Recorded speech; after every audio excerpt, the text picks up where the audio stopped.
दौरान सभी लोगों को कौन सी खास सावधानियां बरतनी चाहिए? सूतक काल की अवधि में या फिर जिस समय ग्रहण पड़ रहा हो उस समय कौन से काम ऐसे हैं जो नहीं करने चाहिए? चंद्र ग्रहण के दौरान चंद्र देवता के मंत्र का जाप करना चाहिए। ओम सोम सोमाय नमः और ओम सह चंद्रमसे नमः। इस मंत्र का जितनी देर संभव हो उतनी देर जाप करना चाहिए।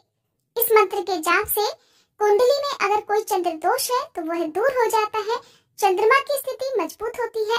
साथ ही साथ यदि कोई गर्भवती महिला इस मंत्र का जाप करती है तो उसके होने वाले बच्चे को या फिर गर्भवती महिला को ग्रहण का कोई भी अशुभ प्रभाव नहीं होता। ग्रहण के समय खास तौर पर जो भी पालतू पशु हैं या आवारा घूमने वाले पशु हैं उन्हें हरा चारा, पक्षियों को दाना पानी और जरूरतमंदों को वस्त्र का और अन्न का दान करने से कई गुना पुण्य की प्राप्ति होती है। ग्रहण के दौरान किया गया दान कभी भी व्यर्थ नहीं जाता। जिस समय चंद्रमा उदय हो जाए और चंद्र ग्रहण का समय प्रारंभ हो जाए उस समय चंद्रमा की रोशनी में आने से बचना चाहिए। जहां तक संभव हो घर के अंदर ही रहना चाहिए। घर की खिड़की दरवाजे बंद रखने चाहिए ताकि चंद्रमा की रोशनी घर के अंदर न आ सके। खिड़कियों पर दरवाजों पर पर्दे लगा सकते हैं। मंदिर की मूर्तियों को स्पर्श नहीं करना चाहिए। मंदिर के कपाट सूतक काल की अवधि से ही ढक दिए जाते हैं, बंद कर दिए जाते हैं। ग्रहण के समय कभी भी चंद्रमा को खुली आंखों से नहीं देखना चाहिए। आप ग्रहण देखने के लिए किसी भी चश्मे का लेंस का प्रयोग कर सकते हैं। ग्रहण से पहले का बनाया हुआ भोजन ग्रहण के बाद सेवन नहीं करना चाहिए। जहां तक हो सके सुबह के समय कम ही भोजन बनाएं जो कि सुबह ही समाप्त हो जाए। अगर भोजन बच जाए तो उसका त्याग करना चाहिए, उसे जानवरों को दे देना चाहिए।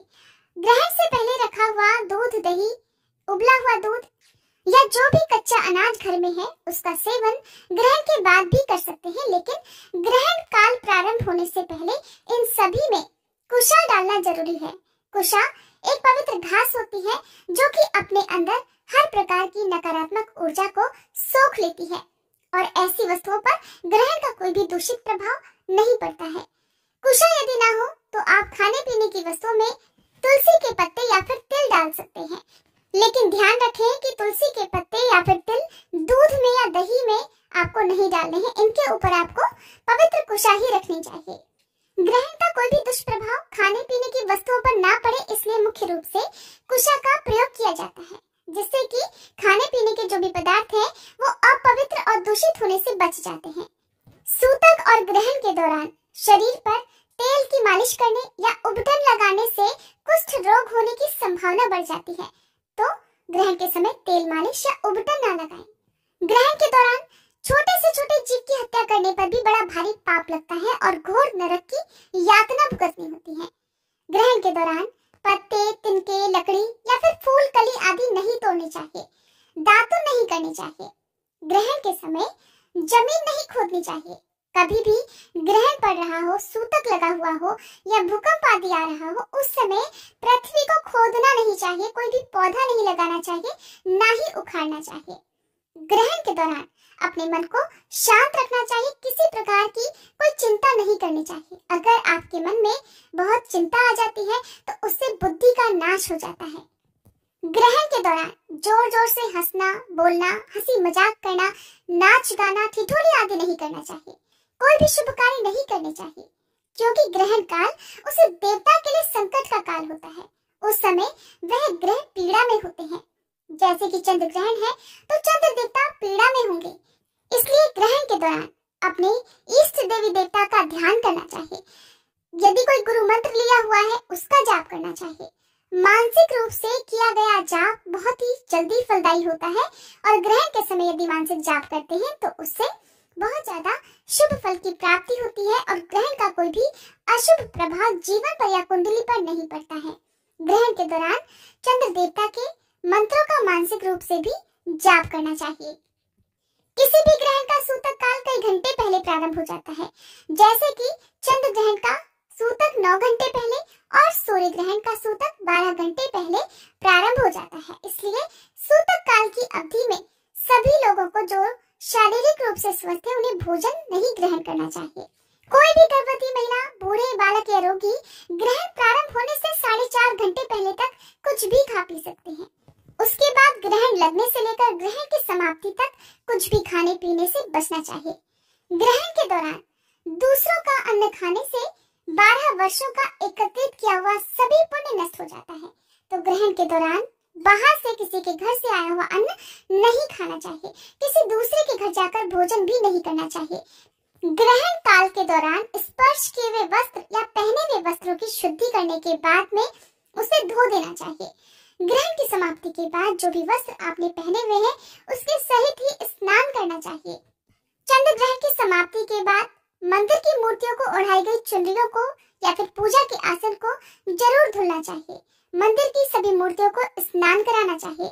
यदि तस्वीर हो तो उन पर गंगा जल छिड़ककर उन्हें पवित्र करना चाहिए। घर की शुद्धि और खुद की शुद्धि के लिए गौमूत्र या गंगा जल का छिड़काव करके गंगा जल का सेवन भी करना चाहिए। ग्रहण के दौरान जो वस्त्र पहनकर आप स्नान करें उस समय मौन होकर स्नान करना चाहिए। ग्रहण काल के दौरान गर्भवती महिलाओं को किसी भी नुकीली धारदार वस्तु जैसे कैंची, पेंसिल, पेन, चाकू आदि का प्रयोग नहीं करना चाहिए। अगर ऐसा किया जाता है तो उससे शिशु के होंठ कटने की संभावना हो जाती है या फिर शिशु के शरीर पर जन्म से ही कोई निशान बने रहने की संभावना होती है। ग्रहण के दौरान अगर गर्भवती महिलाएं लोहे के फ्रेम वाला चश्मा पहनती हो तो उसे ग्रहण के समय निकाल देना चाहिए, हटा देना चाहिए। बालों में लगी हुई लोहे की पिन या नकली गहने भी उतार कर रख देने चाहिए। आपके शरीर पर लोहे से संबंधित कोई भी वस्तु नहीं होनी चाहिए क्योंकि लोहा राहु और केतु ग्रह का कारक होता है। ग्रहण काल में ग्रहण के अशुभ प्रभाव से बचने के लिए तुलसी जी की माला को गले में धारण करना चाहिए या फिर चोटी में कुशा धारण करनी चाहिए। ऐसा करने से भी ग्रहण का कोई दुष्प्रभाव शरीर पर, स्वास्थ्य पर या मन पर नहीं पड़ता। चंद्र ग्रहण के दौरान रुद्राक्ष की माला धारण करने से सभी पाप नष्ट हो जाते हैं। ध्यान रहे, असली रुद्राक्ष की माला का ही प्रयोग करना है। अगर रुद्राक्ष की माला ना हो तो एक रुद्राक्ष के दाने को भी आप ग्रहण काल की अवधि में अपने पास रख सकते हैं अगर आप चाहते हैं कि इस ग्रहण का कोई भी अशुभ प्रभाव आपके जीवन पर ना पड़े। ग्रहण के बाद आपने स्नान करने के बाद घर को शुद्ध करना है और उसके बाद जो भी खाने पीने की वस्तु में आपने तिल, तुलसी दल या कुशा डाली हुई है उसे निकाल कर फेंक देना है, उनका विसर्जन कर देना है। विसर्जन नदी में, बहते जल में या फिर अपने घर में ही किसी गमले में, पौधे में कर देना चाहिए। तुलसी जी के पौधे में इन पत्तों को नहीं डालना चाहिए। अब जानिए चंद्र ग्रहण के समय और सूतक काल के बारे में। तो हमारे देश में ये ग्रहण प्रारंभ होगा शाम 5:32 से और शाम 6:18 पर चंद्र ग्रहण समाप्त हो जाएगा। तो जब तक ग्रहण काल की अवधि है उस अवधि में घर से बाहर निकलने पर या फिर चंद्रमा की रोशनी को देखने से बचना चाहिए। पूर्णिमा का दिन है, ऐसे में पूर्णिमा की जो पूजा है वो ग्रहण की समाप्ति के बाद ही आपको करनी चाहिए। जो लोग चंद्र देवता को अर्घ्य देते हैं वो शाम को 6:20 के बाद से ही चंद्र देवता की पूजा करें और ग्रहण का जो सूतक काल है उस दौरान से लेकर ग्रहण की समाप्ति तक सभी नियमों का पालन भी जरूर करें।